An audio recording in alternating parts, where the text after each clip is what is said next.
오늘 본문의 내용은 열왕기하 4장과 5장이 될 것 같습니다. 4장부터는 엘리사의 기적의 이야기가 쭉 기록되어 있습니다.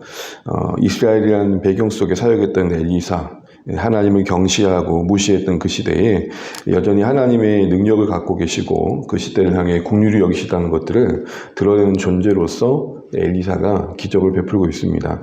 가부의 그 생계의 어려움을 해결해주고 수넴 여인의 그 어떤 배려와 도움에 보상하면서 아들을 낳게 해주고 또 그 아들이 다시 어려움을 겪고 죽게 되었을 때 다시 살려주는 그런 기적들이 기록됩니다. 특별히 당시에 어려웠을 또 하나님을 섬기지 않다 보니까 그 시대 분위기가 하나님을 섬기려 모였던 성지 생도들은 더 쉽지 않았겠죠. 그들이 모여 음식을 만들었는데 그 음식에 독이 들었을 때 그 독을 제거해 주기도 하고 그에게 들어온 그 보리떡을 100명에게 먹이는 소위 구약판의 오병이어의 기적도 엘리사를 통해 이렇게 쭉 일어나는 걸 보게 됩니다. 사실은 이제 성경에 기록된 기적은 우리 모두가 아는 것처럼 그 기적 자체의 목적이 있지 않고 기적의 메시지가 있다는 것이죠. 기적에 담긴 의미는 바로 그 시대에도 여전히 하나님의 긍휼과 능력을 베풀고 계시다는 겁니다. 이 일은 5장에서 좀 더 분명해지는데 5장에 보면 그 유명한 아람 군대 장관 나아만의 나병에 고쳐지는 이야기가 쭉 기록되어 있습니다. 그 과정 속에서 나아만이 고침받고 그 감사의 어떤 보상으로 가져왔던 걸 그 물질과 의복을 나누려고 할 때 손잡고 거절했었죠, 엘리사는. 근데 그 뒤에 엘리사의 종 게하시가 탐욕에 눈이 멀어가지고 나아만에게 다시 가서 그 물질을 가져왔다가 나아만이 걸렸던 나병에 그가 걸리게 된 이야기가 5장에 쭉 나와 있습니다. 오늘 이 새벽에 우리가 읽은 1절과 7절의 내용을 좀 보시면 좋겠는데요. 1절을 보시게 되면 나아만이 이렇게 소개됩니다. 1절 보십시오. 크고 존귀한 자다.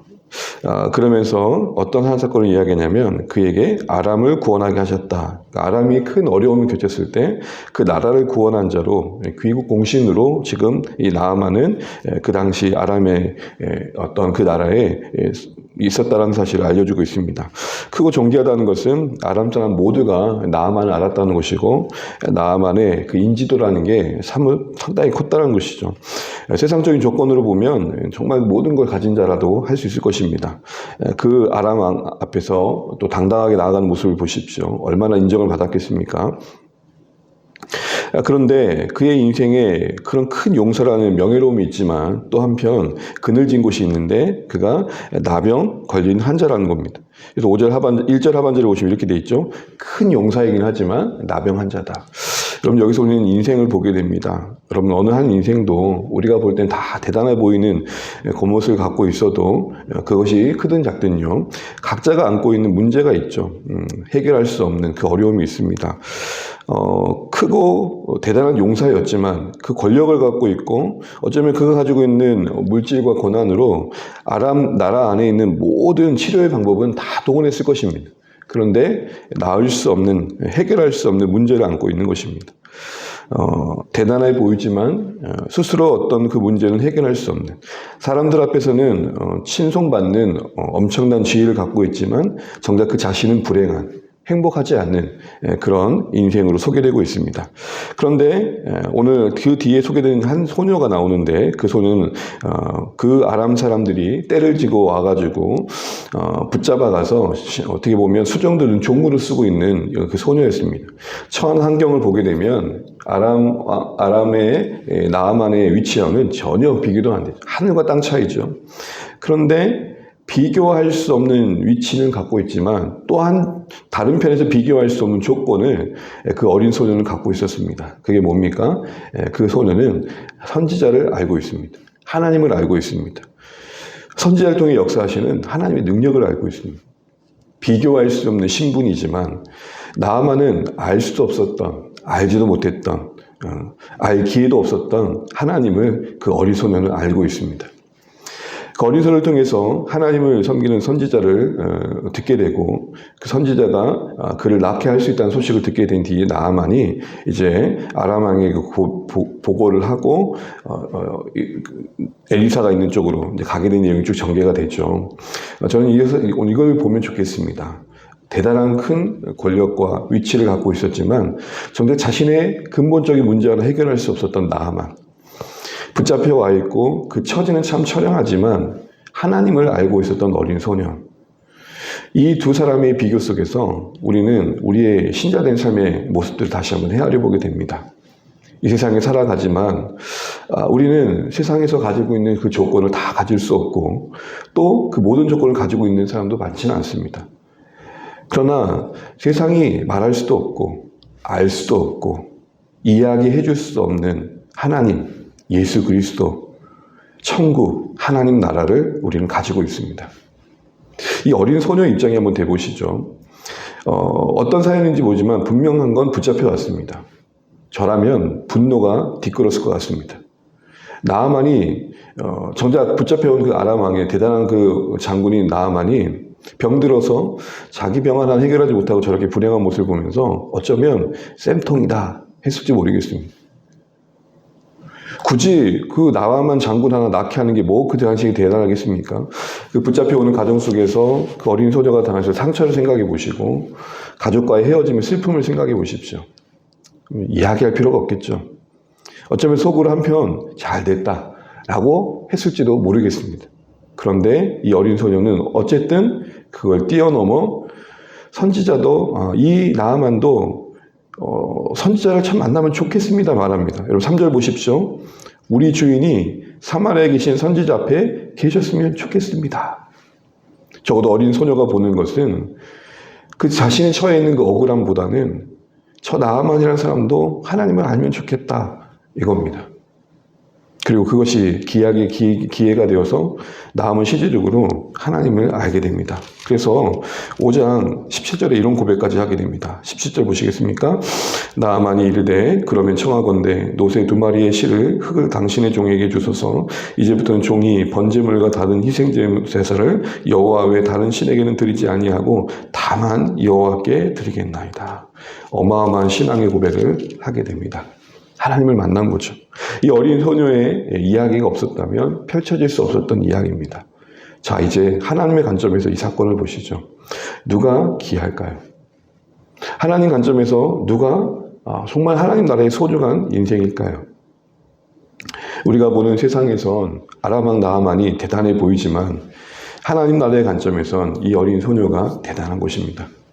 무명이고 아무것도 가지고 있지 않고 그 당시에는 수종드는 정말 미천한 여인입니다. 그런데 그 아이에게는, 그 소녀에게는 하나님이 계십니다.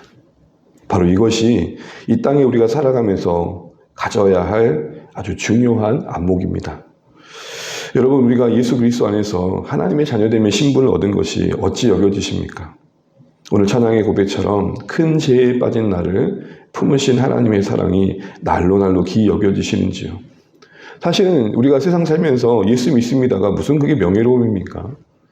자랑거리가 될 수도 없고 세상 사람들이 그걸 또 자랑으로 여겨주지도 않습니다. 그래 너는 예수 믿구나 정도죠. 세상에서는 전혀 가치가 없는 이름입니다. 그런데 여러분, 하나님 나라에서 우리가 예수 그리스도 안에 하나님 자녀됨의 위치는 어떻습니까? 바로 그것을 볼 줄 알아야 됩니다. 어린 소녀는 적어도 나아만의 그 장군으로서의 그 명예로움과 그가 대단한 사람이라는 게 보인 게 아니라 저 사람도 하나님을 알아야 되는데가 보인 겁니다. 분노도 있었을 겁니다. 저 사람 때문에 저 나라에 그 나아만이라는 사람이 말하는 아람 때문에 내가 이렇게 괴로운 시절을 보내고 있는데 그런 억울함도 있었을 겁니다.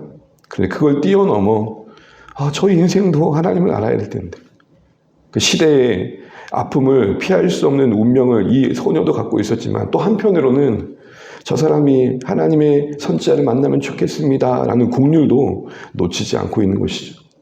말씀을 맺겠습니다. 사랑하는 주안의 가족 여러분, 우리가 이 시대를 살아가면서 이 나아만이 이 어린 소녀를 통해 하나님을 알게 된 이 사건 속에서 우리가 살아가는 삶의 위치를 헤아려 보게 됩니다. 네, 우리는 여러 모양으로 부름받았습니다. 처한 처지가 참 다릅니다. 그러나 이 세상에서 줄 수도 없고 이 세상이 우리에게 말할 수도 없는 아주 중요한 조건, 하나님을 알고 있다는 것. 이것이 우리 삶의 능력이 되면 좋겠고 이것이 우리의 인생을 짓누르고 있는 슬픔과 억울함과 분노를 뛰어넘어 세상은 그래도 긍휼히 볼 수 있는 이유가 되시면 좋겠습니다. 여전히 어린 소녀는 수종 들고 있습니다. 붙잡혀 있습니다. 가족들이 얼마나 보고 싶었을까요? 그러나 그는 그 처한 억울함과 분노에 그 인생을 뺏기지 않고 있습니다.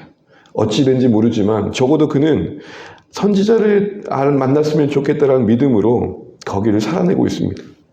우리도 그렇게 살아내면 좋겠습니다. 우리가 던져진 삶의 처지가 어떠하든지 간에 영원하신 하나님을 알고 있고 그 하나님이 이 세상의 주관자임이 분명하고 그 하나님을 만나는 것이 가장 큰 행복이라는 사실을 안고 우리에게 주어진 삶을 살아가시면 좋겠습니다.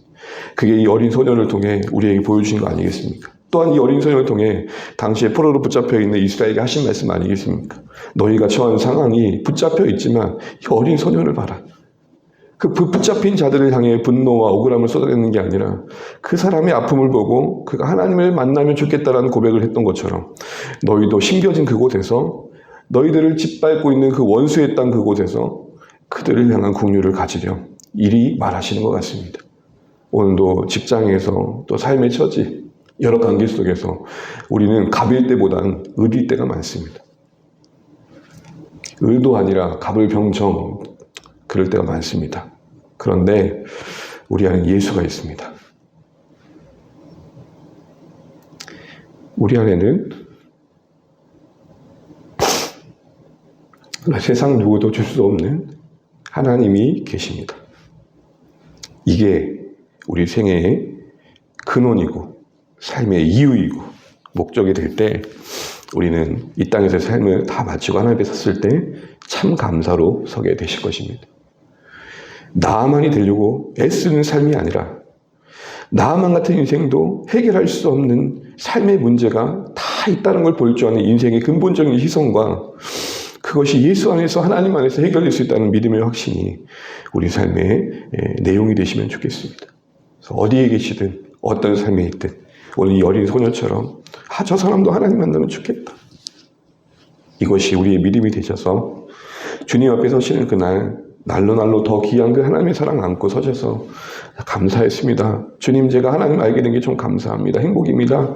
이렇게 고백하실 수 있는 그런 고백이 그 최고의 행복이 우리가 예수님 믿는 것이 되시기를 간절히 소망합니다. 기도하겠습니다.